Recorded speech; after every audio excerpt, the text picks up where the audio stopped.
রাষ্ট্রপতির ভাষণের পরই নিটকাণ্ডে আরো সক্রিয় বিরোধীরা।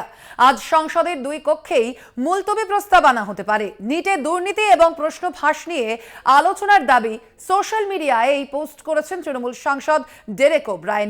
নিট দুর্নীতি নিয়ে এবার সরব হতে চলেছে বিরোধীরা। সংসদে এ বিষয়ে মুলতবি প্রস্তাব আনা হতে পারে এমনটাই জানা যাচ্ছে। নিটে দুর্নীতি ও প্রশ্ন ফাঁস নিয়ে আলোচনার দাবি সোশ্যাল মিডিয়ায় পোস্ট তৃণমূল সাংসদ ডেরেক ওব্রায়েনের। আমরা কথা বলবো, ফোন লাইনে রয়েছেন আমাদের প্রতিনিধি অঙ্কুর ভট্টাচার্য। অঙ্কুর দা, আমরা দেখতে পাচ্ছি যে একের পর এক দুর্নীতি, যেমন নেটে সেখানে ইতিমধ্যেই বাতিল হয়েছে নেট পরীক্ষা, এবং সে বিষয়ে কিন্তু এবার নিটে দুর্নীতি নিয়ে সরব হতে চলেছে বিরোধীরা, এবং তারা কি মুলতবি প্রস্তাবও আনতে পারে, কি মনে হচ্ছে? এটা মোটামুটি কালকে থেকেই নিশ্চিত ছিল যে রাষ্ট্রপতির বক্তৃতায় উঠে এসেছিল এই নিট বিতর্কের বিষয়টা, কিন্তু তার প্রেক্ষিতে রাষ্ট্রপতি যে কথা বলেছেন সেখানে তদন্ত হচ্ছে। কিন্তু যে তদন্তে যে ঘটনার ফলে প্রায় 24 লক্ষ পরীক্ষার্থীর ভবিষ্যৎ এই মুহূর্তে প্রশ্নচিহ্নের মুখে, সেই বিষয়টি নিয়ে বিরোধীরা স্থির করে রেখেছিল যে আজকে লোকসভা এবং রাজ্যসভা সংসদের দুই কক্ষকেই তারা আজকে উত্তাল করে তুলবেন। মূলত মুলতবি প্রস্তাব এনেই তারা প্রশ্ন ফাঁস নিয়ে আলোচনার দাবি করবেন।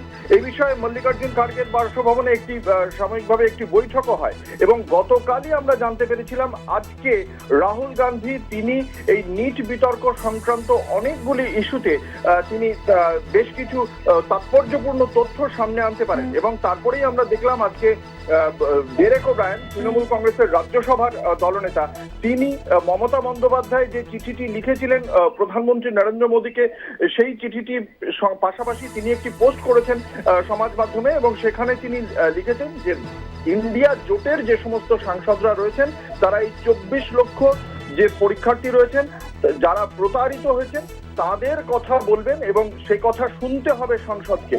এবং নিটে যে ঘটনা ঘটেছে সেই বিষয়টি নিয়ে অবশ্যই আজকে আলোচনা হতেই হবে। এবং হয়তো এনডিএ জোট তারা যেহেতু এই মুহূর্তে কোণঠাসা হয়ে গিয়েছে, তারা এই মুহূর্তে পার্লামেন্টকে চলতে যাতে না হয় সেই চেষ্টাটা করবে, কিন্তু কারণ তাদের কাছে কোনো উত্তর নেই। কিন্তু ইন্ডিয়া জোটের যে সাংসদরা রয়েছে তারাও চেষ্টা করবেন। ফলে খুব স্বাভাবিক 11টার সময় সংসদ বসছে, সেই সময় হয়তো এই বিরোধী জোটের সাংসদরা এই বিষয়টি নিয়ে দুটি কক্ষেই মুলতবি প্রস্তাব আনতে চলেছে। স্বর্ণালী, ধন্যবাদ অঙ্কুর দা। আমরা কথা বললাম, ফোন লাইনে ছিলেন আমাদের প্রতিনিধি অঙ্কুর ভট্টাচার্য।